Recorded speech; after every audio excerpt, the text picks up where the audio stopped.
Hello, and welcome to another episode of the William Branham Historical Research Podcast.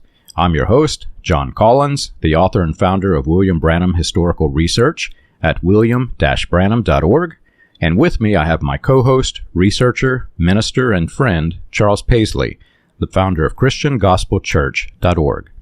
And today we have our very special guest, Margot Kiser, investigative journalist in Kenya.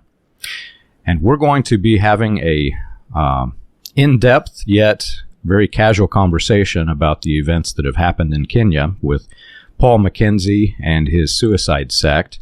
And I can't even imagine what it would be like, Margot, to be on the ground, being able to talk face-to-face to somebody who is this level of destructive in the world. This is one of the most notorious figures in the world right now. I'm trying to think back to the days of the Jonestown Massacre, what it would have been like if a journalist was actually able to go and speak directly with Jim Jones after the massacre. Yet today, you have had that opportunity to speak with Mackenzie in prison, and I'm very excited to have you on the show to talk more about what that was like. Thank you, John. Thank you so much to you both for having me. What was it like? I think I seized the opportunity to even cover this story because you rarely hear about cult leaders like this destructive who survive whatever catastrophe that they brought about, like Jim Jones. What was it like? I had the opportunity to meet somebody in his family and who got me into the prison. And as let's just say, a friend. And this was early days. And I also, in my capacity as a human rights advocate.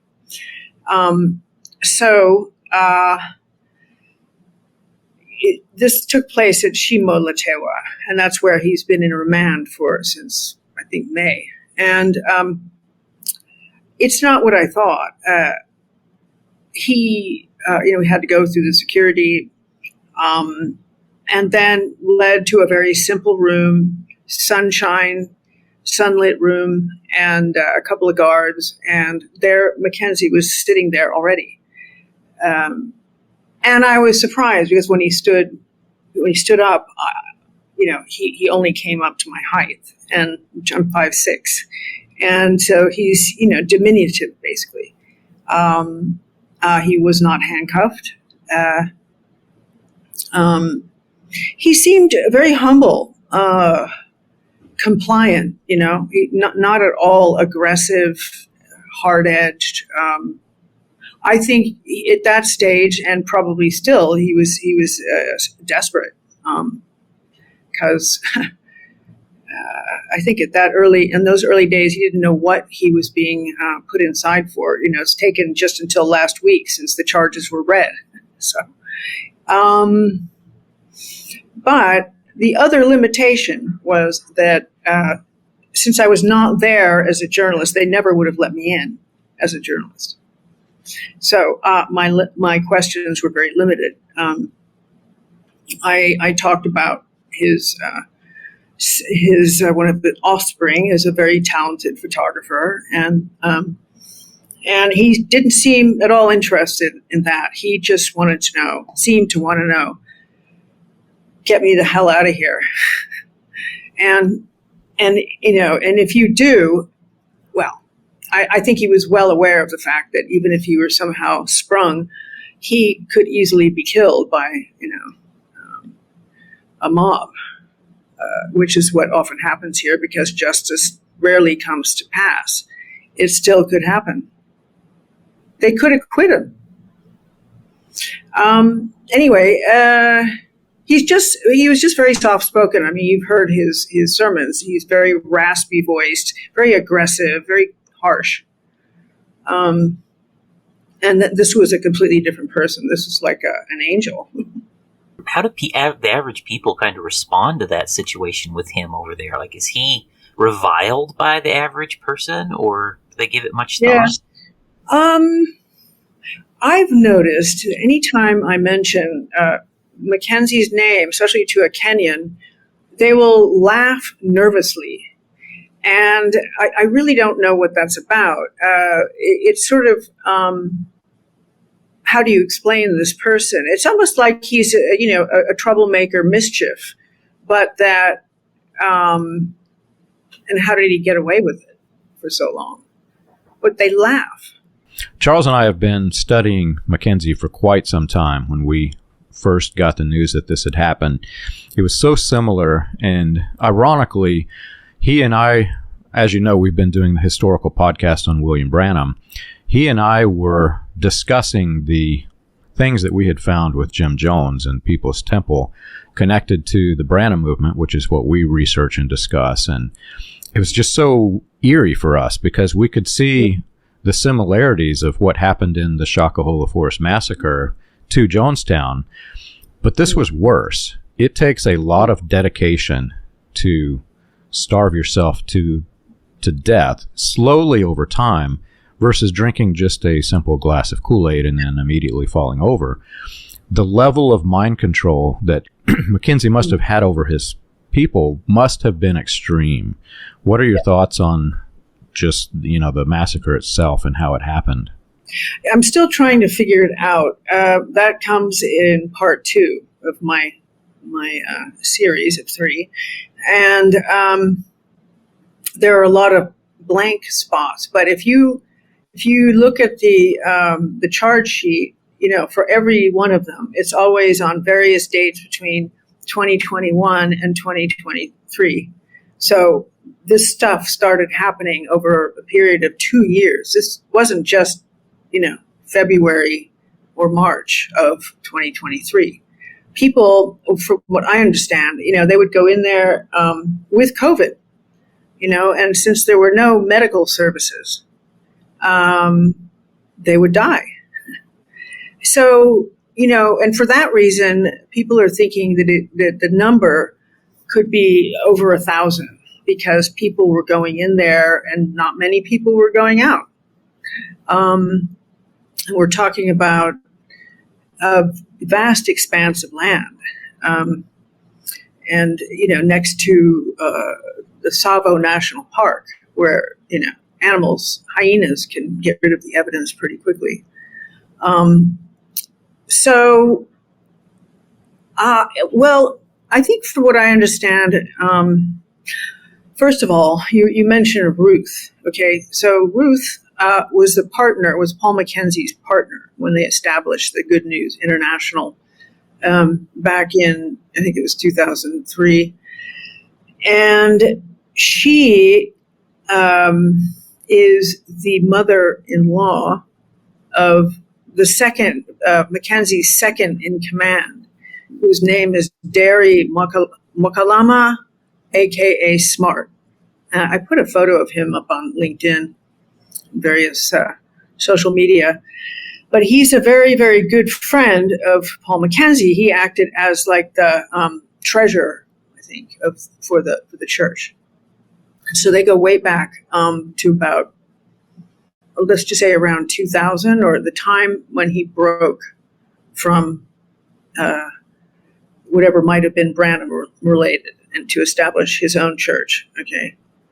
So we're talking people that he knew for a really long time. This did not happen overnight. And that is what I understand about cults.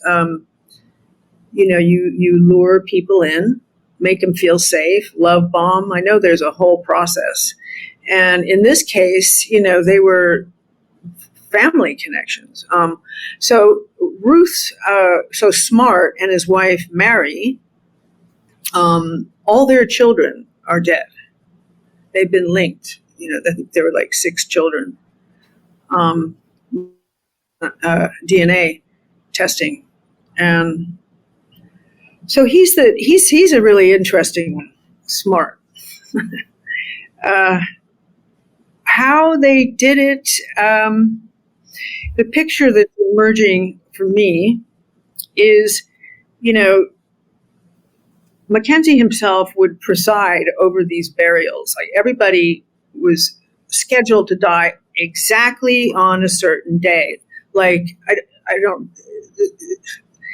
the Francis Wanje is a elderly teacher in Mombasa, and his grandchildren, 3 of them went to Shakahola with his daughter. And one, the eldest, survived, and the 2 younger ones died. The mother suffocated them. They were supposed to die March 15th, 16th, 17th. And the grandfather happened to just get to Shakahola the day that Ephraim, I think he was 7, was supposed to die. And then he found out that his 2 younger ones went to Jesus. And because they weren't ready to starve to death on those days, the mother, pinched the nose and covered the mouth, and that was it. That is horrific. It is, and I cannot wrap my head around. It's hard to visualize, why, a mother's natural instinct is not to kill their child, right?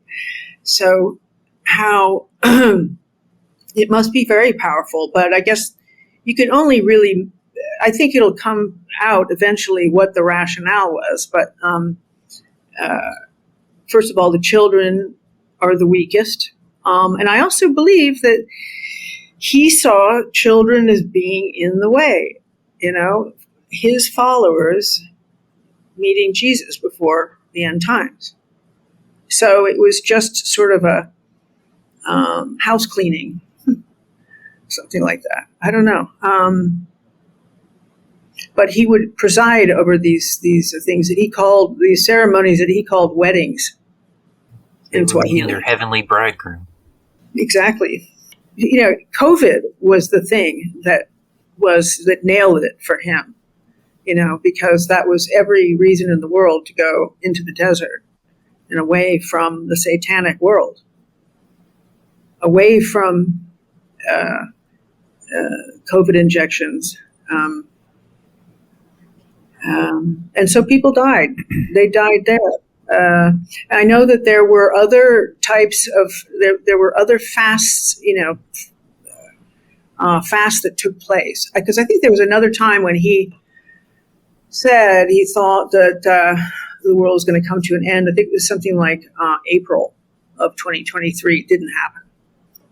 So he had to move it. And I'm wondering, is that true also of these other doomsday cults like Lori Daybell? So yeah, it's really common for cults to move the goalposts. I think that's usually the term that most people use for it. They set their dates. The dates come, nothing happens, and they move the goalpost to new dates. Yeah, where I come from, that was very common. We went through, I think, about 7 to 8 different doomsday dates during my lifetime. So it's very common for it to hit and miss. And with each cycle, you tend to get more radical. Oh, interesting. You've invested that much more into it, right? Oh, yeah. Yeah, exactly.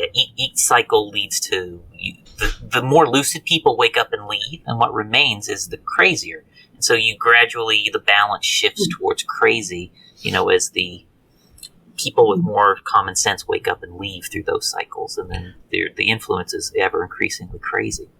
One of the former followers of Branham sent me, it was like 15 to 17 big boxes of Branham literature, books, recordings. They had this wide collection of almost everything, and I've been in the slow process of going through it. One of the things I found, which is really interesting, is there are some of the books, and unfortunately they've got names, so I can't show it on the video feed, but there's some of the books that have, the name of the person, and then I think there might even be the pastor's name, but they've got a date and a math calculation to that date. In other words, we have 6 years left.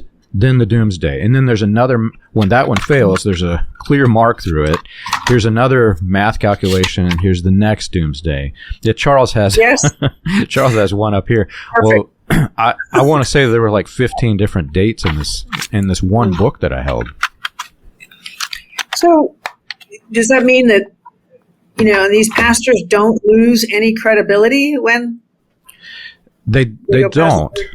From what I have been able to gather, this is nothing new. This, you can trace this way back to the days of even Gnosticism, how they come up with all of these different ways in which the world is going to end, and happily there will be a doomsday, which is odd when you think of it. But especially in the United States, and then it spread, through the United States and Great Britain, it spread into Africa. I've been studying British Israelism very deeply and heavily, and I've learned that they did the same thing, and it was a British Israel construct wherein they were predicting dates in which the world would end, and they were using weird calculations. Such one of the most common one was the length of the tunnels in the Great Pyramid of Giza going to the King's Chamber. And they had measured out, like if there was a bump in the in the path that went down, that bump was a mile marker or a time marker. And they would reassess that length and duration over time. And when one failed, it was expected that they would recalculate and go to a new one. Well, that spread into Pentecostalism through famous figures. Charles Fox Parham, the founder of Pentecostalism, was in this. Well, they kept recalculating, and it became such a common thing that nobody thinks anything about it if they move a doomsday date. There's no explanation. There's a really good book. I believe the Sign actually recommended at one point, where I found it at, is it's called When Prophecy Fails, and I think it's by a man named Leo Festinger, I think. Anyways, he was I believe a professor sociologist who joined a doomsday cult to observe how failed prophecy affects the groups, and so he did a number of studies, and he kind of traced through generally when the failed prediction happens, you have a small segment of people who wake up and leave, right? And then the majority who stay, to them, it was a test of their faith. And now their staying has proven they're the true believers. And in that book, he walks through, and it's a very good book, walks through how it slowly radicalizes the people. Each prediction leads to further radicalization. And so the longer the group exists, like you take Paul Mackenzie, of course, we don't know, but presumably this would not be his first doomsday prophecy, right? He's probably had a series of them that led up to this point. Probably, we don't know. But it's very common for there to be multiples, and with each iteration, they're getting deeper and deeper into the hole. Yeah, and into the hole he is now.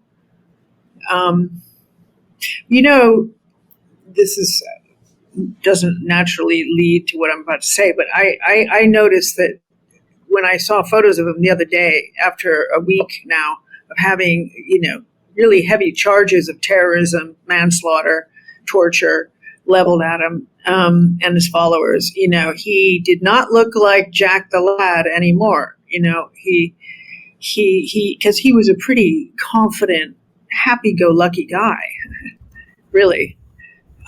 He just got away with so much. And now I think it's pretty clear that it's not going to happen. He looked, he did not look good, He looked almost suicidal, just from having watched his face, for so many days and months and weeks. But people say that he's, that he still has a hold on his followers, which is interesting. That they're communicating somehow. And certainly every time they go to court together, it's a chance for them, to galvanize whatever remaining radicalization they've got.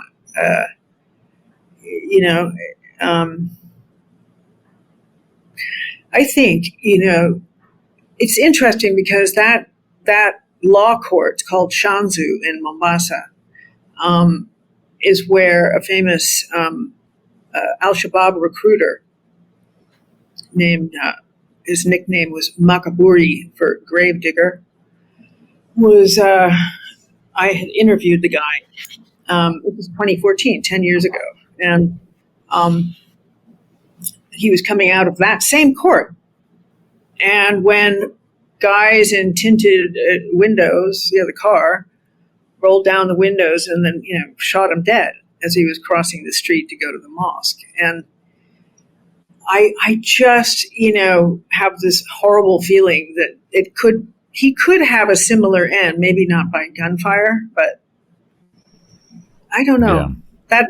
I hope not, but if you think of Kenya's track record of dealing with things. One of the things in the way that you described him, it reminded me years ago when I first escaped the Branhamism side of things. There was this trial, but I think it was Jodi Arias was the trial I was watching. It was on the news, and I had it up while I was working one day, and I suddenly began to recognize themes in her responses and defense that reminded me of the cult mindset, and that's actually one of the things that made me decide to go deeper into studying cults in general. But she had read this book called The Secret, and I remember that. Yeah, basically it's Gnosticism, but it's repackaged in a book called The Secret, and it's the notion that you can influence events by thinking positively in your mind, which is the whole framework for this divine healing thing that emerged in Latter Rain. Positive confession, basically, it's using The Secret. It's using Gnosticism.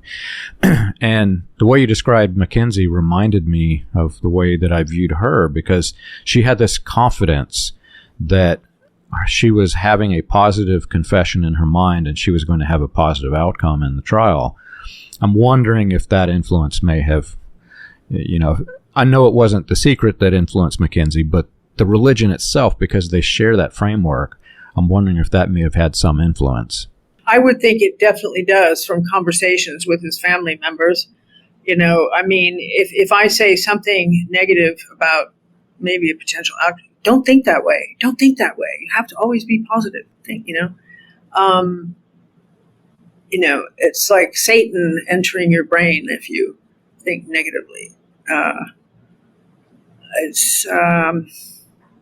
I'm sure, but I also think that he has been able to get away with a lot, right?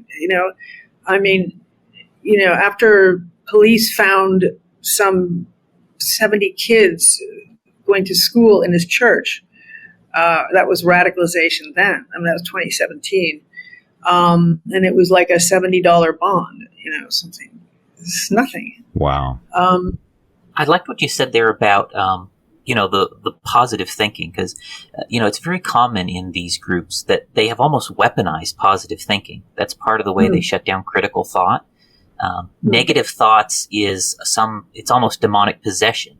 So you don't allow yourself to think negatively. And so by not allowing that to happen, critical thoughts never start in your mind.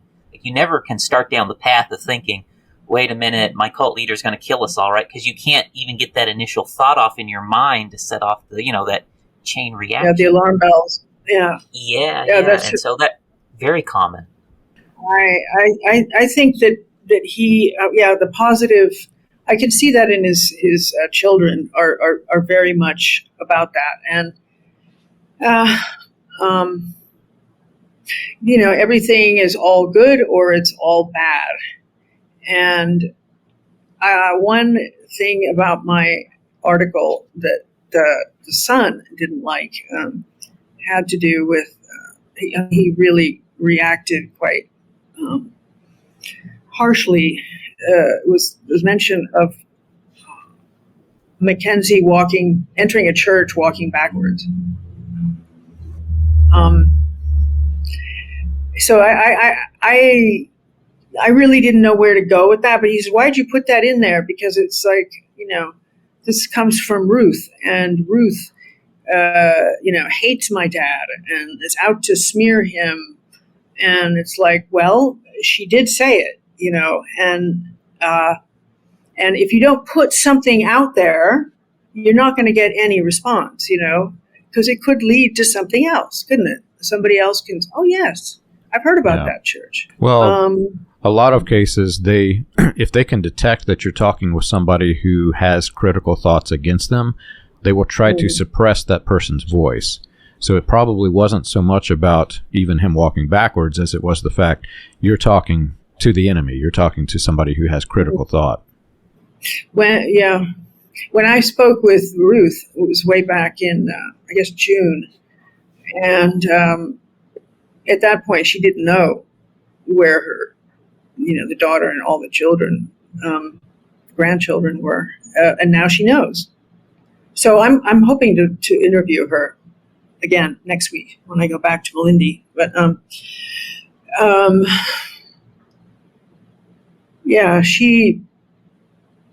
it's interesting. I mean, what kind of mindset must Mackenzie have to not hear any critical thinking coming from the outside? That's what I want to know. Is that is very positive thinking, hyper positive thinking about your own worldview, or was he thinking about the money, or what was he thinking about? What drove him? That's still the kind of $64,000 question. I know early on, March, April, as the video cameras were going into the commune and, the bodies were coming out, all that was being filmed. There was a number of news stories that they had photographs and video of the literature and material that was coming out of the commune too. And that's part of, I know, what sparked our interest to look into this to begin with, is because we recognized the literature, something we were intimately familiar with, where John and I come from. And I was just curious, I mean, how has Mackenzie or any of them, or maybe they haven't even been asked, how do they respond to, the existence of that literature? What do they say about, all of the message literature that they had? What's their take? He's got an answer for everything. And I remember asking that question at some point, and the answer was simply, well, over 2 or 3 years, people come and go, and they leave stuff at our house. Sounds plausible enough, right? Yeah. And I know on that same front, very interestingly, right? Like, we find him speaking some of the same themes that are in those books, or that we know is there. I don't know the same. Did he have any kind of response around, or maybe he wasn't asked as well, anything around how he may have adapted or used any of that? Did he have anything to say about his connections to William Branham at all, or he totally deny all that? Well, like you, I saw the same news footage with the police fanning out all this literature that they found at Shakahola. And of course, I saw William Branham and thought, who's this? And, Wikipedia, and then immediately found you two, started leaving frantic messages on the comment thread of your videos and podcasts. And that's how I first learned about him, so about William Branham myself. And although I think I have relatives that were very close to following him in Indiana. Anyway, so one of the first things I did when I had a chance to speak with Mackenzie's immediate family was ask about William Branham. And everybody flat out said they never heard of William Branham until I mentioned the name. So this is like his son, brother, sister, aunt, etc., mother. But then I asked, well, what about Voice of God recordings? Have you heard of that? Oh, yes, we've heard of Voice of God recordings. Well, of course, as we know, you can't know one without the other, right? So I don't know how he's going to explain that any further. I really don't. If that was that, denial by omission or ignorance. I don't know. I don't know yet. You don't hear the name Branham, but voice of God is, a physical presence, whereas Branham, as far as they're concerned, the followers, they may just think what they're hearing on the tapes is the voice of God. I don't know. That's really odd. If I remember correctly, those books said spoken word and not voice of God recordings. And the key phrase is, you're right, it could be the voice of God, but voice of God recordings is fairly, fairly narrowing it down to the organization. That's really interesting. Yeah. Very interesting. Yeah, the literature there was just, it was mind-boggling when we saw that in the pictures, because it wasn't like, he had a library, there was a library of literature from various authors. It was 100% message literature that he had, 100%. Yeah. And so that was just kind of mind-boggling to look at that. And so, yeah, and then when we find traces of him actually preaching elements of the message in his sermons, it seems like a very obvious explanation as to where he learned serpent seed, for example, right? Well, the message literature, obviously, it just seems to make sense, right? And so, but it's odd, though, then that he would not embrace that, right? He's preaching it, but not embracing the origin of it. So it's very interesting. And I wonder what that's about. I know that we have had many conversations about this, or back and forth on Twitter about what could he have been thinking. Did he not know? Did he not care? Did he want to take 100% credit? He made a video all about the serpent seed, right? Nobody else does that. It's a very clear smoking gun that he was taking at least some of what he got out of those books, some of his influence is obviously message. In my opinion, as I look at it. Yeah, when I first saw those books, my initial assessment was that he had been influenced by, but I would not call him the message like I would call the cult here the message. I used this example earlier before the call, but I'll use it again. In my bathtub, I've got a ring of rust that has just recently started to appear, and it takes time for this to happen. The water looks clean when it comes out, but it's mixed with impurity, and you don't become radicalized immediately. You have sometimes very good, healthy doctrines, but mixed with something that's very, very vile and sinister. When that combination happens over time, somebody whose mind is not quite working correctly will latch on to the impurity or the very destructive doctrines. And in this case, serpent seed, that was my turning point for saying, okay, Charles, we've got to dig deeper in this, because serpent seed is William Branham's specific branding of the Christian identity doctrine.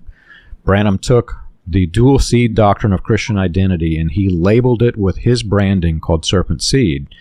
And the fact that Mackenzie was teaching this, for me, it's not, I can't say that it's 100% labeling him as a message cult follower, but at least shows a very clear path of influence. Yeah, that would be my kind of interesting assessment too, is basically that somewhere he has adapted, he's got a hold of these teachings, and somehow he has incorporated that into his overall ideology. So kind of like we know from William Branham, right? William Branham, he borrowed a piece of his ideology from here, another piece over there, and he pulls together this unique hodgepodge and tells us this is the message. And that's very common from what we understand from cult leaders, Ranieri, the Nixium guy, and all the others. They do that very similar. They go out and they find other people who've already done it, and they borrow bits and pieces from here and put it together almost as their own ideology. I really think that it appears to me that's what Mackenzie was probably doing as well, pulling bits and pieces from here, pull together his own unique ideology, and one of his major sources was the message. Do you see any other messages? Other sources of his ideology with other groups? Well, I think now from what this is just kind of an observation. So we have very early on, there was a website I think called Bitter Weeds or Bitter Herbs. Bitter Winter. Website. Bitter Winter. There you go. Yeah, they had there was immediately denials from this group called the Jesus Christians, who again it seems to be that they are a splinter group of David Burke's Children of God. There was a lot of denials, and they had connections to them in that article. And of course, I kind of dismissed that myself when I saw all that. I'm like, well, I don't really know too much about those, but as we know, there are videos of them there teaching, and it does seem to be that they were certainly pulling some ideology from that group too. Have you found anything on that in that area yourself? Yeah, clearly it's important because it was included in the ad hoc Senate committee report on Shakahola that they say a Westerner or a foreigner gave a sermon at Paul Mackenzie's church in Nairobi, and definitely this was just after he shut down his church, and it was 2019. Yeah, the Huduma number, which is the digital national ID, which is supposed to be, well, as Bitter Winter Org says, as one step closer to the mark of the beast. It's not actually the mark of the beast. By this time, Mackenzie had already, he didn't call them sermons, they were seminars. I guess he couldn't legally call them sermons. So he was in Western Kenya where nobody knew him, talking to ignorant people, and he gave the video in which he says, I'm hearing that there are people that don't want to preach Jesus because their children are crying from hunger. Let them die. Where's the problem? Wow. This was all the same. Yeah. And I can give you the link. I'll send you the link to that particular video. So this was the same year that A Voice in the Desert, a.k.a. Jesus Christians, also paid a visit. Now there's a big controversy over whether they were invited or whether they just showed up.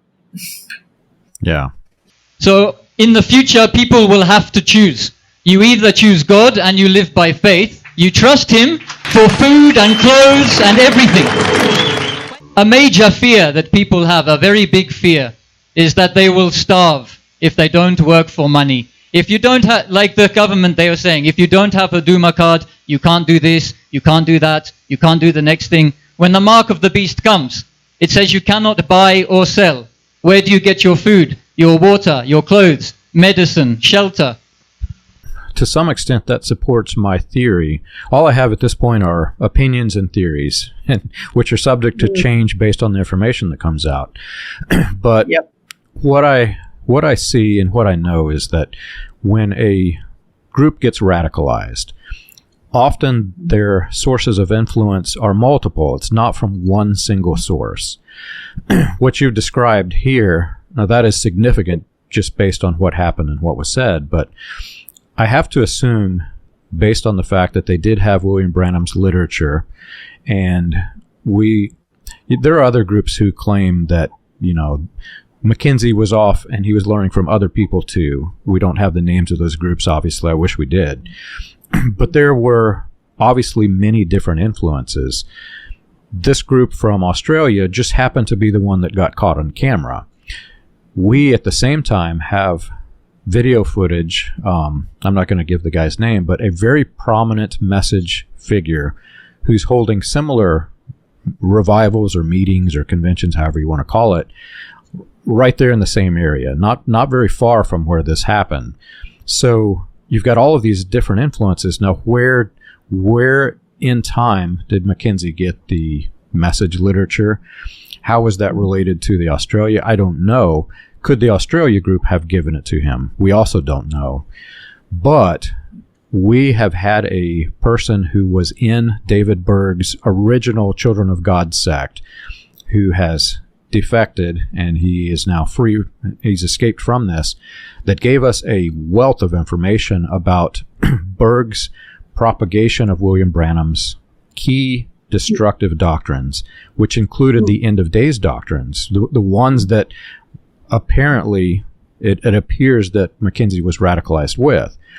So then the question also comes, did the Australian group also hold those, because they appear to be a splinter group of even that? So they're 1, 2, 3 levels disconnected.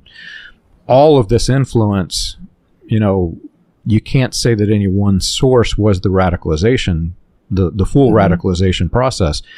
But all of this together combined, it looks like Mackenzie has taken the worst elements of each destructive group that he came in contact with, radicalized that doctrine, and then people started dying. I think the process might have happened sooner, though, when he got a license for his television studio, and then he became a televangelist in effect. And then, of course, the crazier and more radical his preachings, the more followers he got. That's the sense I get. And then it came to a screeching halt when, the very thing that brought him so much fame also led to his downfall, because it also caught the attention of the authorities. And that even though he was let out on bond, he was arrested, let out on bond, he decided to kind of go underground in a way. Yeah. I think Shakahola was underground. As I was piecing all of this together, the fact that it was underground was also critical to my connecting it to the message. Because when you go underground, when you're thinking that the doomsday is coming, what literature are you going to take with you to the underground? And, here we see all of these books from Voice of God recording, spoken word, I think is the publication company. Why did they choose that literature, that specific literature? That's a question that I would love to see answered. We may never have the answer. I will try to find out. Surely those exact booklets must have a copyright date, right? Would they? Yeah, they do have published dates in the front of them, and we can tell from the covers. Some of them are the most recent editions. I'll put it that way. The cover art is one way you can kind of date them, and it's the most recent version of cover art on a segment of them, whereas others are the cover art from the 80s. I recognize some of the cover art from the 80s all the way up to cover art from the 2000s. So it's a range of age in that literature is pretty interesting. One of the things that you said earlier that has just, this moment has just struck me. You talked about the person who gave Mackenzie the literature. These were transcripts of William Branham's sermons. And what Charles just said is true. Thinking back through those covers, some of those covers are very, very new. If you went to buy them today, that's the same exact cover you'd get. But some of them were very old. Like my grandparents had some of those covers. And I'm trying to picture somebody who would give this to Mackenzie who would have both copies. This was definitely a person who was very, very deeply involved with the message. This is not your casual, here's some literature I bought. This is somebody who had the old versions and the new versions. And then they took them to the massacre, which meant these were of value to them. And like I said earlier, he's talking about the serpent seed doctrine. There's this question as to whether or not, I know his TV license got pulled and there's some other things that happened. I'm wondering if the authorities had linked the serpent seed to the white supremacy in the United States that it stemmed from. What are your thoughts in general on the, Mackenzie's teaching of the serpent seed? Well, that's the aspect that to this day, has me flummoxed because, I have learned, thanks to reading about William Branham and you too, that the serpent seed is a racist creed. And, why is a Kenyan preaching it? Now, he made a video. It's all about the serpent seed, but it really addresses, education is bad, the UN is bad, sex is bad. Okay, it doesn't go any farther than that. There's there's nothing about British Israelism or, it really doesn't, it's not spelled out, the implications, that Eve mated with Satan and begat the blacks and browns and Jews of the world. Although, funnily enough, ever since I started posting stuff on my Facebook public page, I have Kenyan Branhamites communicating with me, and I've asked them about the serpent seed, and they say, well, all Arabs are from Satan, and so on, So it's I still have further to explore with these guys on that particular subject, but I don't like I was saying before, I don't know if Paul Mackenzie chose to omit that part of the serpent seed or was ignorant of it or knew about it, but didn't, for obvious reasons, didn't see any reason to go there because it would advance nothing, for him, Yeah. I would think. Yeah, and that's one, as I was analyzing what he said, that's actually one of the things that drove me further to look at the connection between him and Branham, because the serpent seed doctrine that Branham taught, Branham removed the words black and Jew from it. He took the Christian identity, racist theology, took out the words black, took out the words Jew, but he's teaching the same thing in his theology. He's anti-education, because remember the timeline. Branham is saying these things during the heat of the battle between the integration of public integration of schools and the protesters who were not wanting to racially integrate. So he's against education. He is against the National Council of Churches, the United Nations. He's against any form of organization and hierarchy. So Mackenzie is saying exactly what Branham said in Branham's overall theology, not just in his one single serpent seed sermon, which led me to believe, and it's my opinion, that he has studied Branham a lot more than he is letting on. I think it was noteworthy, too, that Mackenzie, in those serpent seed sermons, just like William Branham, said the Catholic Church was the serpent seed, which is, one of the ultimate conclusions of Branham's serpent seed theology is the Catholic Church is the serpent seed. And Mackenzie does follow that same logic, too. It's very, very interesting. The great horror. I mean, I had no idea, I went to Catholic school and I had no idea it was so much the enemy of Christianity. Well, specifically the racist version of Christianity. The KKK, a lot of people don't realize this. The Klan was not just against the people with black skin. They were, in the state of Indiana, they were actually more anti-Catholic than they were anti-black. And Indiana had the largest Klan back in the 20s. So even that points to William Branham, because that's one of Branham's primary theologies. Right before doomsday come, the Catholic Church is going to rise into power as the beast, and Mackenzie is saying the exact same thing. Yeah, there's so many message fingerprints on his theology. I mean, I guess I just wonder, did Mackenzie think to himself, look at this stuff, I can radicalize people, I can get a lot of followers. I wonder, did he start out with this sort of intention, or as a kind of a manual? Like you say, even to Shakahola, you have very cared for booklets from William Branham. So the message meant a lot. Was it a recipe or was it something near and dear? Was he a true believer? I would love to know the answers to those things. It's a big mystery. Well, we're soon to find out. On February 6th, the court will tell us whether Mackenzie, he will have had mental assessment tests to find out whether he's mentally fit to stand trial for murder. So, are other people being charged besides Mackenzie? So many.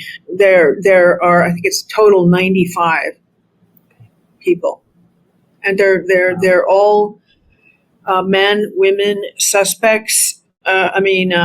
Rescuees turned suspects that were found at Shakahola alive, and that wouldn't talk, and that still don't talk. I'm also speculating here, and it's not even opinion, it's just speculation, which I usually avoid on the podcast, but it's relevant, so I will.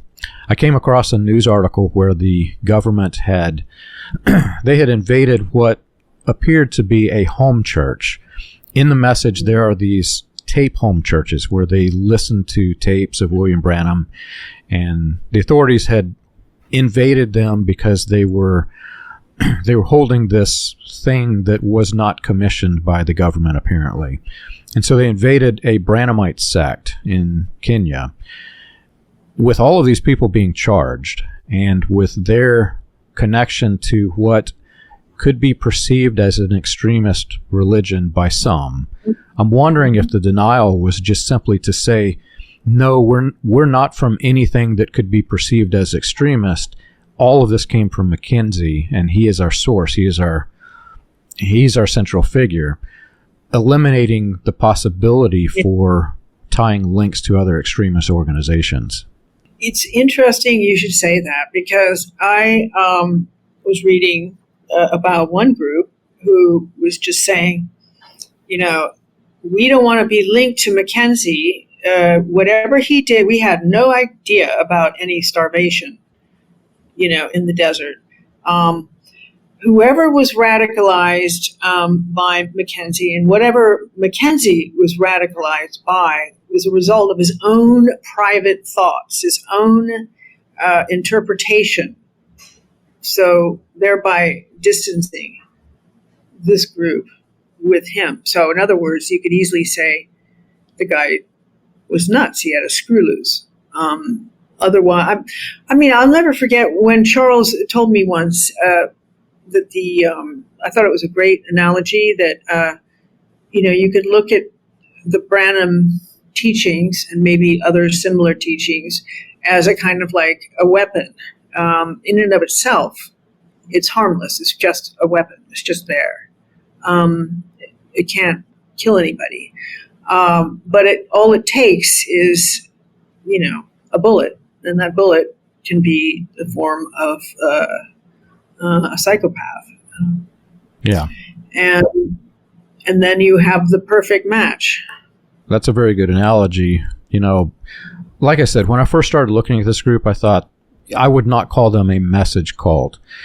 But we have been in contact with escapees from other sects and subsects of the message, wherein a person who had that loaded gun, they also had a mental health condition of some sort, and they became radicalized, or maybe they just simply had narcissistic personality disorder.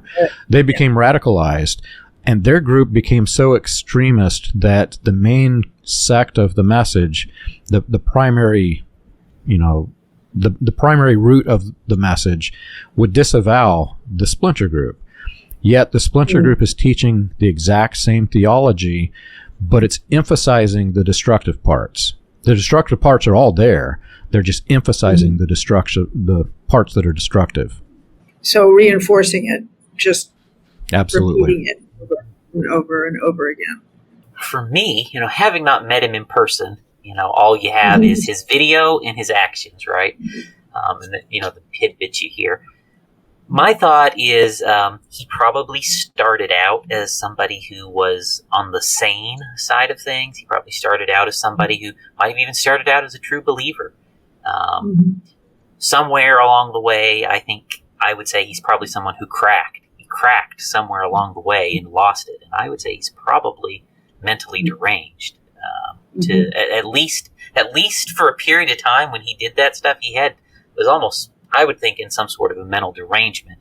And then he's got the loaded weapon of his ideology to kill people with, right? So he's like a madman with the weapon. And unfortunately, he killed a whole lot of people with it. Not too terribly dissimilar to people who have mental derangement and go into schools, here in America and do things. So it's not terribly different. He's just got a different sort of weapon. Premeditated. Oh yeah, I think he thought it through and he pulled it off. My opinion is somewhat different, but I'm going to speak on behalf of all of the people who are in our support groups who are going through the process of deconstructing and deprogramming. There's a deep level of mind control in these types of destructive groups, and that's why they radicalize. And how they radicalize is each unique in their own way. You can take the same set of foundations that Paul Mackenzie had, and another group may radicalize in another way that's not deadly, but they're still radicalized. And what I've come to understand is it is like a train barreling down the tracks, and suddenly there are no tracks.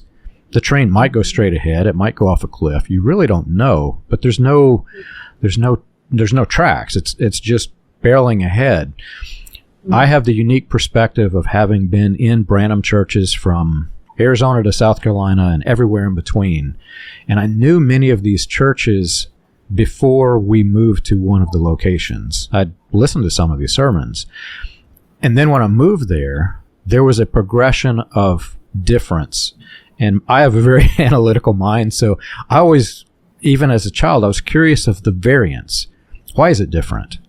And after, gradually changing into an adult, I started to realize that some of these things are progressing in different ways, and that's why you have all of these different splinter groups of the message. William Branham had no consistency. In fact, he had multiple varying stage personas with sometimes polar opposite doctrines.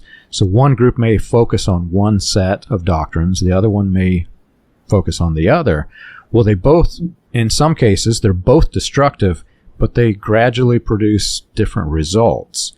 So in my opinion, I don't see Mackenzie as holding a loaded weapon and saying, hey, I can use this and I can radicalize people and I can make money. I actually see him as a genuine person who thinks he's doing the right thing, but he's using the wrong thing to do it and doesn't recognize that, combined with the fact that he probably does have some sort of either a mental health disease or disorder. That combination is what becomes catastrophic. But anyway, I'm very excited that we had you on the show, Margot, and I want to do this again soon. I don't know if you'd be willing, but I'd love to do this again as we get more information. Absolutely.